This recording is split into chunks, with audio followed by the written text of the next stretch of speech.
Welcome to Random Roguelike Roulette, where I'm going to play a random roguelike that is on sale on Steam on July 25th, 2025. I compiled all the games into this, wheel, and we're going to go with it. Let's spin the wheel. I hope I get a random roguelike deck builder because those are my favorite. What are we going to get? Ooh. Corrupted Dawn of Havoc. What is that? Mixed 75 reviews. A hardcore auto battle roguelike deck building. Has the strategy of an auto battler and the challenging difficulty of a roguelike. Build your own team and skill card deck and retake the stolen shore, dude. Let's get it. Hey, positive. 68 hours not recommended. Anyways, I guess this is Corrupted. Corrupted Dawn of Havoc. Let's get it, I guess. Counter an enemy skill with cards. I don't have any cards. Let's battle.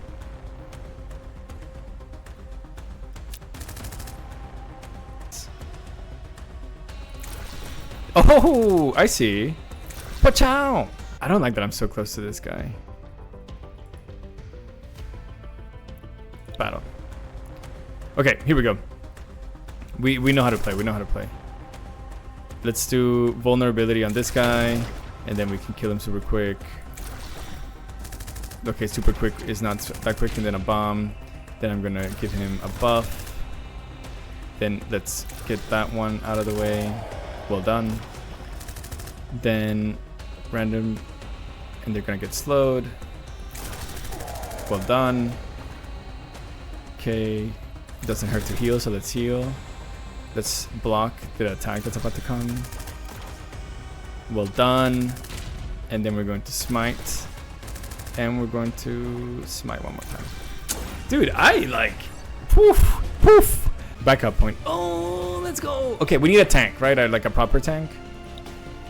So let's see who we have.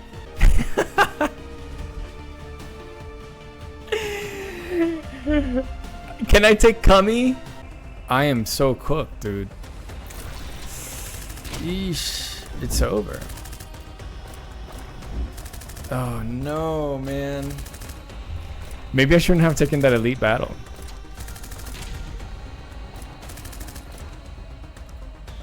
Yikes. Are you experiencing continuous defeats? Shut up, bro.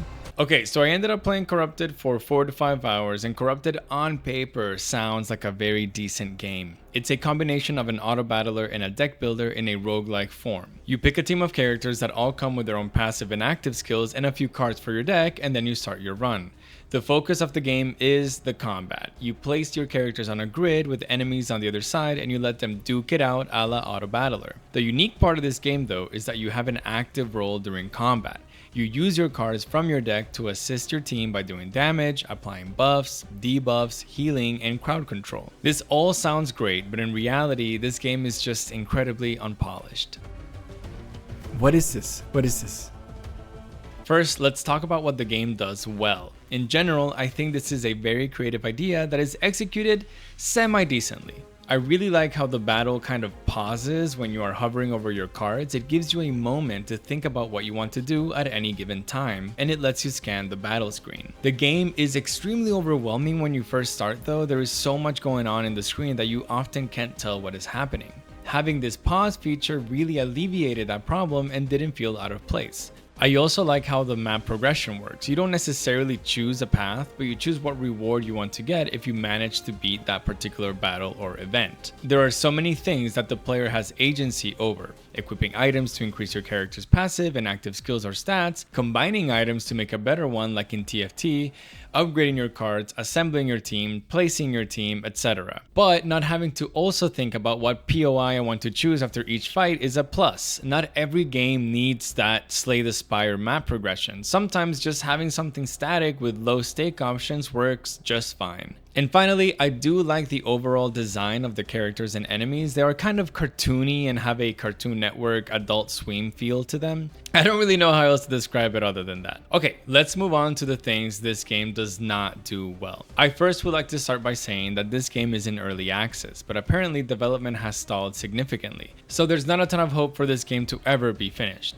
Which is a shame, I think. If they had enough backing and enough time, they could probably make something really special here, or at least something relatively successful that can then fund their next game. But we'll just have to take everything that we were presented with at face value as if this is a finished product. The overall progression system outside of the runs is absolutely abysmal. Like, I love a Final Fantasy X sphere grid-esque progression system, but your unlocks need to actually mean something. I am so tired of the gain 1% more attack unlocks. Like, come on dude, that doesn't mean anything to me and doesn't make me feel like I'm actually getting anything useful for my runs. Give me an extra energy or a card upgrade at the beginning of each run, that would make a big difference. Or just balance the game properly and don't give me anything at all. Also, there are too many unlocks. Too many. Each character has specific quests to unlock new skills or passives. Okay, got it. But also, each run gives you currency to unlock things in your overall progression tree. Okay, yeah, sure, that's fine. But there are also different quests you need to complete to get new characters. Okay, sure, yeah, that works. But also, you need to play each character enough to get access to all of their cards. Okay, alright, too much. One of these needs to go. I'm super cool with unlocks, it makes you grind, and grinding is fun. But way too much grinding is not super fun. I feel like they should either keep it all focused on character unlocks and no overall progression tree, or scrap the individual character unlocks and give me just the overall progression tree, which include new characters at different nodes. I think the overall information being presented is also lacking. Kudos to the team for making a game with multiple complex systems working together, but you need to give the player a good UI or good quality of life means for them to understand said systems at any given time. I can look at a character's passive and active skills when I am selecting them, but why can't I see those again a minute later when I'm in combat or in a reward screen and I need a refresher on what the character skills are? This tends to happen a lot when you can't check abilities and skills, but you are required to make decisions to improve your characters. I felt like I was making an uninformed decision half the time, or maybe this was skill issue, I don't know. I think the energy system for your cards could use some work, or maybe some fine tuning. The whole point of the game is to have your characters do an auto battle with the enemies, but you are always at a disadvantage because your characters are not strong enough ever to beat the enemies. Which makes sense, obviously, because the point is that your cards will turn the tide in combat to your favor. However, I think you need to find a balance of something feeling too punishing versus too easy, and I think at this point this is too punishing. Oftentimes you are just praying your characters don't die while you wait for your energy meter to fill up so you can finally play a card, and it just doesn't really feel that good. And finally, there are some performance issues. The game bugged out a few times on me and it crashed multiple times, which is fine. This game is in early access after all. No worries here, I think. Listen, I think I was harsh in the second half of this video, mostly because I think this game has potential. Maybe I'm a bit too J.K. Simmons and Whiplash, but the game was really rushing in some areas and dragging in others. Overall, I think it is successful in what it's trying to do, but not successful in delivering a good overall package as a game to a player. With some refinement, they could have gotten there maybe, but it seems like the backing for this is over, unfortunately. I will be curious what the developer will be working on next. I really hope they come back with something in a few years. I can't recommend this game to anyone at the moment though, but I hope you enjoyed watching my first ever episode of Random Roguelike Roulette. Do the usual YouTube things for me, will you? Muchas gracias and bye!